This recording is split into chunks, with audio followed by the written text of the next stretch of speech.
நீங்களும் அண்மையில் முதல்வர் சந்திச்சிங்க. ஏதோ அரசியல் பரபரப்பு உண்டா நடந்துகிட்டு இருக்கு சட்டமன்ற கூட்டத்தொடர், அவருக்கு நேரமே போதாது. அந்த நெருக்கடியான நேரத்தில் நீங்களும் சந்திச்சிருக்கிறீங்க. மிக்க மகிழ்ச்சி. இது என்ன எதை காட்டுறது அப்படின்னு சொன்னால், நான் எந்த கட்சியிலும் இல்லைங்கிறது உங்களுக்கு நன்றாக தெரியும். எந்த அரசியல் கட்சியும் சேர்ந்தவன் அல்ல. முதல்ல பாஜகவில் இருந்தீங்க.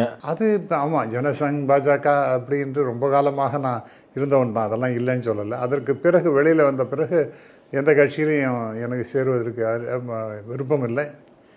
என்னுடைய வயசு, உடல்நிலை காரணமாக அதெல்லாம் ஒரு ஆர்வமும் கிடையாது, அதெல்லாம் தேவையும் இல்லாதது என்று நான் கருதுகின்றேன்.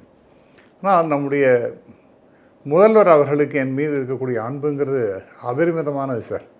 உண்மையிலே எனக்கு ரொம்ப மகிழ்ச்சி. அப்படின்னு சொல்லப்போனால் அவர் மாதம் ஒரு தடவை எனக்கு அப்பாயின்மெண்ட் கொடுத்து அவரை பார்க்க சொன்னார்னா ரொம்ப மகிழ்ச்சி அடைவேன். எதுக்குன்னா ஒன்றும் கிடையாது, அவரை பார்த்தாலே அப்படியே அவருடைய முகத்தை பார்த்துட்டே இருந்தாலே அவ்வளோ சந்தோஷமாக இருக்கிறது.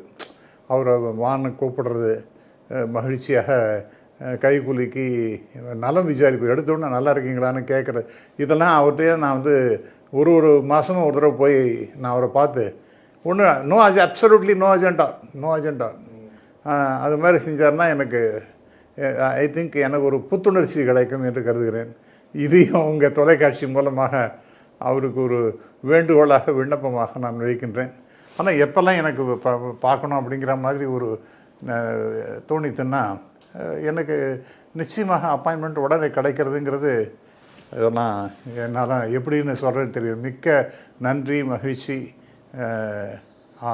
என்னால் எப்படி அவருக்கு என்னோடய கிராட்டிடியூடை தெரிவிக்கிறதுன்னு எனக்கு தெரியல. இன்ஃபேக்ட் அவர் சரி இருக்கட்டும், திமுகவை சேர்ந்த அன்பர்கள் எல்லாரும் என் மீது அன்பை பொழிகின்றார்கள் என்பதில் ஒரு சந்தேகமே கிடையாது. அதற்கெல்லாம் நான் எப்படி அவர்களுக்கு என்னுடைய நன்றியை தெரிவிப்பது என்றே தெரியல. அதுவும் குறிப்பாக நம்முடைய முதல்வர் அவர்கள், அவர் ஒரு தடவை பார்க்கும்போது அவருடைய அன்பான பேச்சு,